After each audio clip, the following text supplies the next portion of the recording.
Hello friends, YouTube channel बिंदास कहानियाँ में आप सभी का स्वागत है। आज हम जानेंगे हनुमान जी के बारे में, इनके बालपन, शिक्षा एवं साप के बारे में। तो चलिए शुरू करते हैं। हनुमान जी के धर्मपिता वायु थे, इसी कारण उन्हें पवन पुत्र के नाम से भी जाना जाता है। बचपन से ही दिव्य होने के साथ साथ उनके अंदर असीमित शक्तियों का भंडार था। बालपन में एक बार सूर्य को पका हुआ फल समझकर उसे खाने के लिए उड़कर जाने लगी। उसी समय इंद्र ने उन्हें रोकने के प्रयास में वज्र से प्रहार कर दिया। वज्र के प्रहार के कारण बालक हनुमान की ठुड्डी टूट गई और वे मूर्छित होकर धरती पर गिर गए। इस घटना से कुपित होकर पवन देव ने संसार भर में वायु के प्रभाव को रोक दिया, जिसके कारण सभी प्राणियों में हाहाकार मच गया। वायु देव को शांत करने के लिए अंततः इंद्र ने अपने द्वारा किए गए वज्र के प्रभाव को वापस ले लिया। साथ ही साथ अन्य देवताओं ने बालक हनुमान को कई वरदान भी दिए।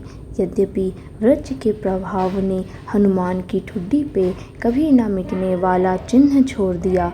तदुपरांत जब हनुमान को सूर्य के महाज्ञानी होने का पता चला तो उन्होंने अपने शरीर को बड़ा करके सूर्य की कक्षा में रख दिया और सूर्य से विनती की कि वो उन्हें अपना शिष्य स्वीकार करें।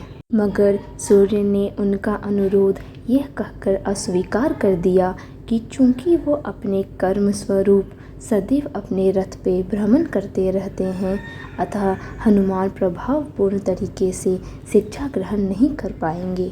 सूर्यदेव की बातों से विचलित हुए बिना हनुमान ने अपने शरीर को और बड़ा करके अपने एक पैर को पूर्वी छोर पे और दूसरे पैर को पश्चिमी छोर पे रखकर पुनः सूर्यदेव से विनती की और अतः हनुमान के सत्यात्य दृढ़ता से प्रसन्न होकर सूर्य ने उन्हें अपना शिष्य स्वीकार कर लिया।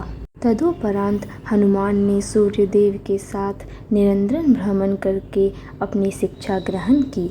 शिक्षा पूर्ण होने के उपरांत हनुमान ने सूर्यदेव से गुरु दक्षिणा लेने के लिए आग्रह किया, परंतु सूर्यदेव ने ये कहकर मना कर दिया कि तुम जैसे समर्पित शिष्य को शिक्षा प्रदान करने में मैंने जिस आनंद की अनुभूति की है वो किसी गुरु दक्षिणा से कम नहीं है।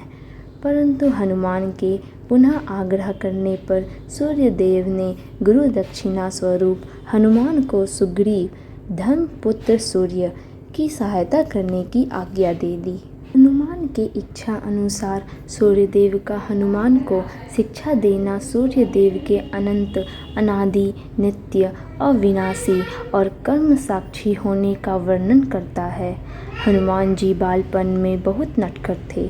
वो अपने इस स्वभाव से साधु संतों को सता देते थे। बहुधा वो उनकी पूजा सामग्री और आदि कई वस्तुओं को छीन झपट लेते थे। उनके इस नटखट स्वभाव से रुष्ट होकर साधुओं ने उन्हें अपनी शक्तियों को भूल जाने का एक लघु शाप दे दिया। इस शाप के प्रभाव से हनुमान अपनी सब शक्तियों को अस्थायी रूप से भूल जाते थे और पुनः किसी अन्य के स्मरण कराने पर ही उन्हें अपनी असीमित शक्तियों का स्मरण होता था। ऐसा माना जाता है कि अगर हनुमान शाप रहित होते तो रामायण में राम रावण युद्ध का स्वरूप भिन्न ही होता। कदाचित वो स्वयं ही रावण सहित संपूर्ण लंका को समाप्त कर देते। आशा करती हूँ कि आपको कहानी पसंद आई होगी।